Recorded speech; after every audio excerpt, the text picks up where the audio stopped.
Let me introduce you to my family. My name is Amber. There's my mother, Karen. I know, such a perfect name. Her work and independence are her top priorities. My dad, Tom, is about as helpful as a submarine screen door when it comes to parenting. Jessica, my sister, is 14 years my senior and doesn't give a damn about me. I was an unwanted surprise when I entered this planet. When Mom discovered she was expecting me, she was 42 years old. I believe the world has a sick sense of humor, since at first she assumed it was menopause. It was too late to take care of it, if you understand what I mean, when she eventually dragged herself to the doctor. From what I pieced together over the years, it went something like this. "Tom, what the hell are we going to do?" Mom probably screeched, pacing around their bedroom. Dad, being the spineless wonder he is, probably just shrugged. "I don't know, Karen. Maybe we should talk to my dad." And that's how Grandpa Joe got roped into this mess. He's loaded and lives in Canada, but he flew down to play peacemaker. "Karen, Tom, listen," he must have said, all calm and collected. "I know this isn't what you planned, but it's happening. I'll help you out financially. Just give this child a chance." Mom, being the career-obsessed woman she is, probably huffed and puffed before finally agreeing. "Fine, but I'm not letting this kid derail my life." And that, ladies and gentlemen, is how I, Amber, came to be, born premature with a whole host of health problems, and into a family that saw me as nothing more than an inconvenience. My early days were spent more in the hospital than at home.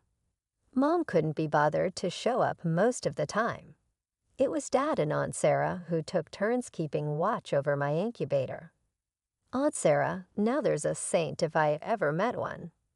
No kids or husband of her own, she latched onto me like a lifeline, while my own mother was probably off closing deals and climbing the corporate ladder.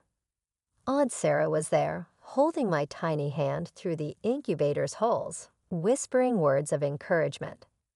When I finally got to go home, Grandpa Joe swooped in again.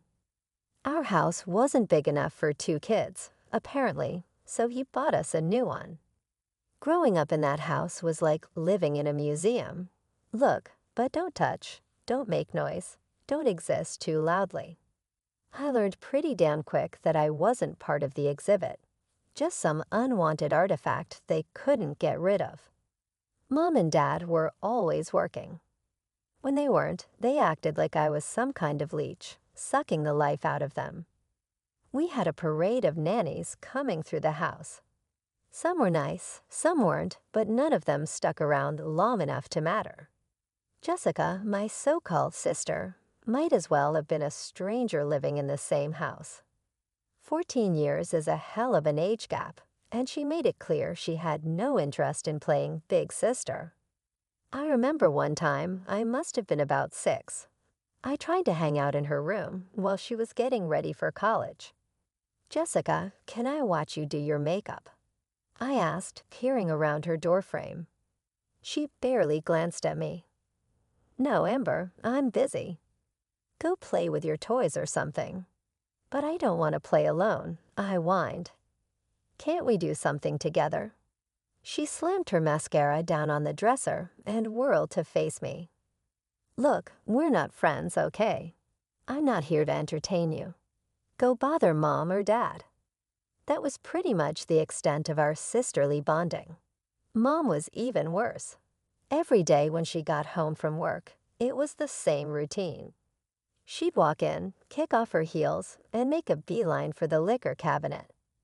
"Mom." I'd call out, excited to see her. "Can we play a game or read a story?" She'd pour herself a large glass of wine and sigh heavily. "For God's sake, Amber, can't you see I need some peace and quiet? Go to your room and play by yourself. You're old enough to entertain yourself.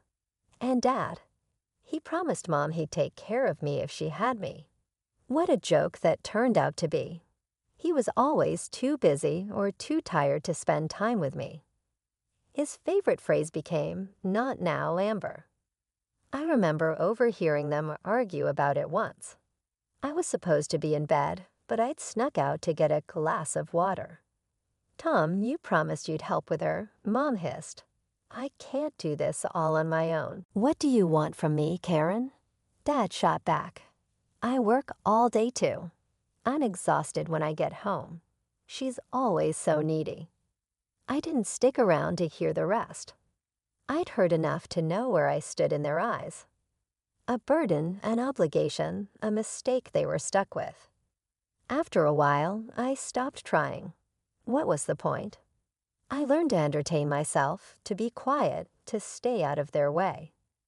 I became a ghost in my own home, drifting from room to room, trying not to disturb the real family. The only bright spot in my life was Aunt Sarah. She lived nearby, and I started spending more and more time at her place, weekends, holidays, any chance I got, really.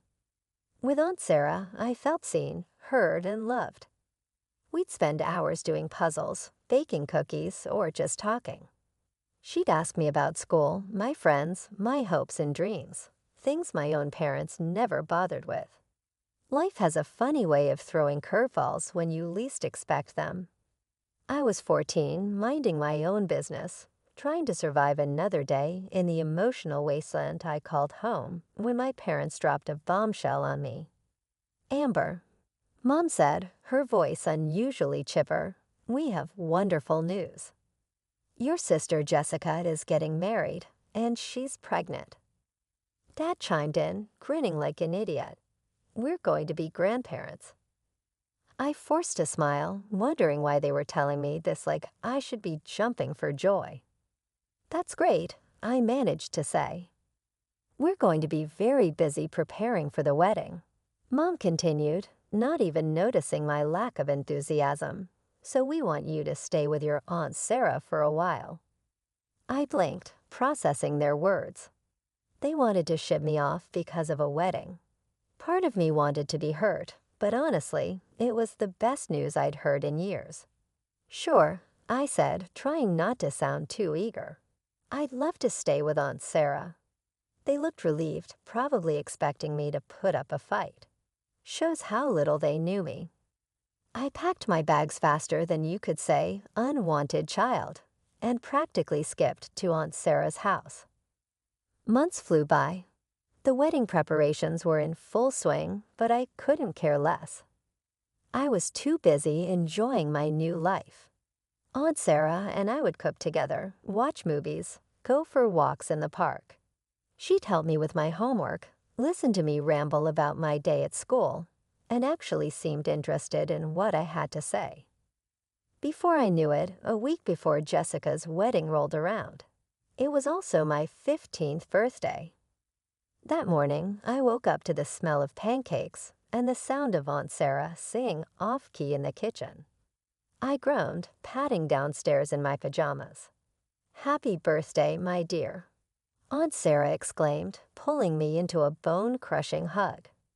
"I've got a surprise for you." She handed me a beautifully wrapped box. "It's from your grandfather. He sent it yesterday."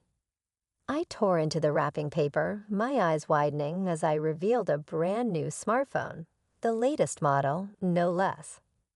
I dialed Grandpa Joe's number, my heart racing with excitement. Hello, birthday girl." His warm voice filled the line. "Do you like your present?" "Like it, Grandpa. I love it. Thank you so much." We chatted for a bit, and then he asked the question I'd been dreading. "So how did your parents congratulate you?" I hesitated, not wanting to admit the truth. I haven't seen them yet." I was planning to go home soon, actually. I'm sure they'll say something then. There was a pause on the other end of the line. "I see. Well, why don't you do a live broadcast when you go? I'd love to share in the joy." With a mixture of hope and dread churning in my stomach, I made my way back to my parents' house. The walk felt both too long and too short. As I turned onto our street, I took a deep breath and started the live broadcast on my new phone. "Hey, Grandpa," I said, trying to sound cheerful. "I'm on my way to see Mom and Dad now. Thanks again for the awesome phone." I chatted away as I walked, filling the silence with babble about my morning with Aunt Sarah and how excited I was about my birthday. But as I approached our house, a sense of unease crept over me. "Well, here we are," I announced to the camera, climbing the front steps. I hesitated for a moment before pushing open the door. "Mom? Dad? I'm home." Silence greeted me. The house felt eerily quiet, almost abandoned. I frowned, panning the camera around the empty living room. Guess they're not down here," I muttered, more to myself than to Grandpa. "I'll check upstairs." I climbed the stairs, my footsteps echoing in the quiet house. As I reached the top, I noticed something odd. The door to my room was closed, which was unusual. I always left it open when I wasn't home. "That's weird," I said, reaching for the doorknob. My doors never closed. I pushed it open and froze. The room that greeted me was not my room, at least not anymore. The walls, once a soft lavender, were now a pale blue. My posters were gone, replaced by cutesy animal prints. My bed had vanished, and in its place stood a white crib. "What the hell?" I gasped, stumbling backward. The phone nearly slipped from my grasp as I spun around, trying to make sense of what I was seeing. This can't be right. This is my room. Just then, I heard a door open behind me. I whirled around to see my parents emerging from their bedroom, looking startled to see me. "Amber," Mom said, her eyes darting between me and the phone in my hand, "what are you doing here?" I barely registered her words, still reeling from the shock of my transformed room. "What happened to my room?" I demanded. "Why is it blue? Where's all my stuff?" Dad cleared his throat, looking uncomfortable. "Well, you see, Amber, we've decided to give this room to your sister's baby, our first grandson." Mom nodded, a smile plastering itself across her face. "Yes, isn't it wonderful? Jessica's having a boy, the son your father's always dreamed of having. He'll be living here with us after the wedding." I felt like I'd been punched in the gut. But where am I supposed to sleep? "Where's my stuff?" "Oh, we packed up your things," Dad said, waving his hand dismissively. "They're in boxes downstairs. You should take them with you when you leave. We don't want them cluttering up the place." I stared at them, unable to comprehend what I was hearing. "Leave? What do you mean, leave? This is my home." Mom's smile faltered for a moment before she forced it back into place. "Amber, dear, you have to understand. With Jessica and her husband moving in, and the baby on the way, well, there's just no room for you here." I stood there frozen in disbelief, my mind reeling from what I'd just heard. Suddenly, a surge of anger welled up inside me, pushing through the shock. "No," I said, my voice shaking.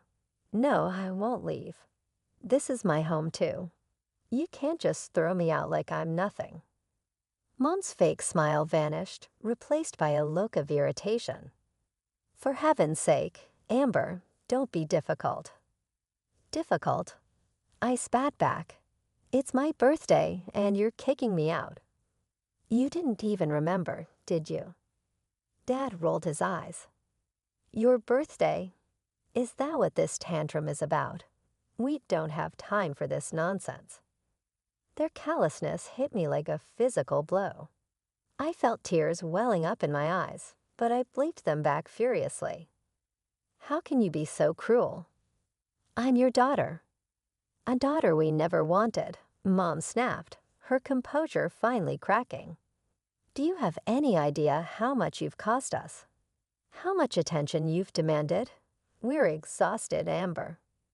Dad nodded, his face twisted with annoyance. "We didn't want a second child. You were a mistake, an accident, and now we finally have a chance at the family we always wanted." Their words cut deep, each one a knife to my heart. I watched in stunned silence as they grabbed the bags they packed with my belongings and started shoving them out the front door. "There," Mom said, dusting off her hands. "Now take your things and go to your precious Aunt Sarah. She loves you so much, let her deal with you." I couldn't move, couldn't breathe. This couldn't be happening. It had to be a nightmare. "What are you waiting for?" Dad barked. "Get out. We have a wedding to prepare for, and we don't need you here complicating things." That's when the dam broke. Tears streamed down my face as the full weight of their rejection crashed over me. "How could you do this to me?" I sobbed. "I'm your child." "Stop it," Mom hissed, glancing nervously at the windows. "You're embarrassing us. The neighbors will hear." "Good," I shouted through my tears. "Let them hear. Let everyone know what kind of people you really are." Dad grabbed my arm, his fingers digging in painfully. "That's enough," he growled, practically dragging me to the door. "Get out now and don't come back." With one final shove, I found myself on the front porch, my bags scattered around me. The door slammed shut behind me with a finality that echoed in my bones. I don't know how long I sat there, sobbing on the steps. Eventually, I gathered my things and started the long, miserable walk back to Aunt Sarah's. The bags felt impossibly heavy, weighed down by more than just my possessions. As I trudged along, sniffling and wiping my eyes, a familiar voice suddenly cut through my misery. "Amber, can you hear me?" I jumped, looking around wildly before realizing the voice was coming from my phone. With a jolt of horror, I remembered the live broadcast. Grandpa had seen everything. "Grandpa," I stammered, lifting the phone with trembling hands. "Oh, sweetheart," he said, his voice thick with emotion. "I'm so sorry you had to go through that. Look, we'll sort this out, I promise. For now, go to Sarah's. We'll see each other at the wedding in a few days, okay? Try to enjoy your birthday somehow." His words managed to calm me down a little. By the time I reached Aunt Sarah's, my tears had mostly subsided. She took one look at me standing there with my bags and puffy eyes and pulled me into a fierce hug. Aunt Sarah, bless her heart, insisted we celebrate my birthday properly. She let me invite a few friends over, baked a cake, and did her best to make the day special. The day of Jessica's wedding arrived. I hadn't been invited, of course, but Aunt Sarah insisted we go anyway. So there I was, decked out in my best dress, feeling like an imposter as we walked into the reception hall. I spotted Grandpa Joe almost immediately. He was sitting at a table near the front, his back ramrod straight, radiating an energy that made me nervous. Before we even had time to say hello, the newlyweds made their grand entrance. Jessica looked radiant in her white gown, beaming as she clung to her new husband's arm. Mom and Dad followed, pride evident in their faces, and I felt a pain in my chest. The reception progressed with toasts, dinner, and the usual festivities. During the congratulatory speeches, Grandpa Joe suddenly stood up. "I have something to say," he announced, his voice ringing out across the hall. Every head turned. Jessica and her groom looked confused. Mom and Dad went pale. Grandpa Joe marched to the front of the room, commandeering the microphone from the stunned best man. "Ladies and gentlemen," he began, "I apologize for interrupting this joyous occasion, but there's a grave injustice that needs to be addressed." He then launched into a detailed account of how my parents had treated me.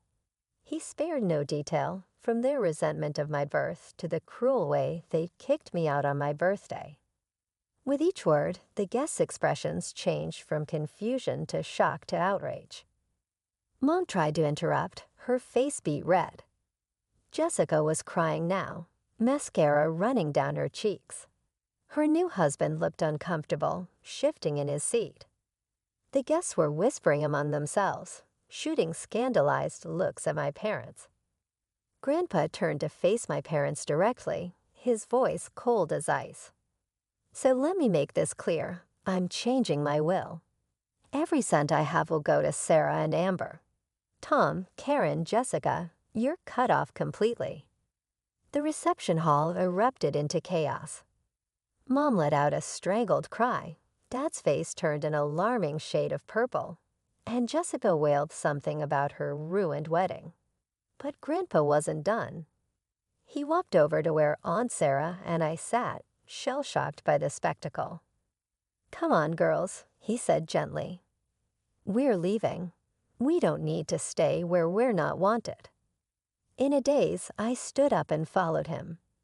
As we walked towards the exit, I could feel every eye on me. Some looked sympathetic, others judgmental. I kept my gaze fixed on Grandpa's back, willing myself not to cry. The morning after the wedding disaster, I woke up to the sound of insistent knocking on Aunt Sarah's front door. Bleary-eyed and still processing the events of the previous day, I stumbled downstairs to find Mom and Dad on the porch, looking a strange mix of desperate and contrite. "Amber, sweetie," Mom cooed, her voice sickeningly sweet. "We need to talk. We want you to come home, honey. We're so sorry about everything. We love you, we really do." I felt a surge of anger rising in my chest. "Love me? You kicked me out. You said I was a mistake." They launched into a litany of apologies and explanations, each one more pathetic than the last. But as I stood there listening to their desperate pleas, a realization hit me like a ton of bricks. "This isn't about me at all, is it?" I said, cutting off Dad mid-sentence.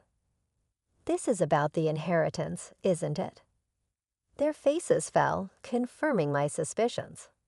They didn't want me back. They wanted Grandpa's money. "Get out," I said, my voice shaking with anger. "I don't want to see either of you ever again." I slammed the door in their faces, leaning against it as I tried to calm my racing heart. But my parents weren't done. Over the next few days, they showed up repeatedly, each time more insistent than the last. They called, they sent emails, and they even tried to rope in other family members to convince me. It all came to a head about a week after the wedding. I was home alone when I heard a commotion outside. To my horror, I saw Mom and Dad trying to force their way past Aunt Sarah, who had just returned from the grocery store. "She's our daughter," Dad was yelling. "You can't keep her from us." Something in me snapped.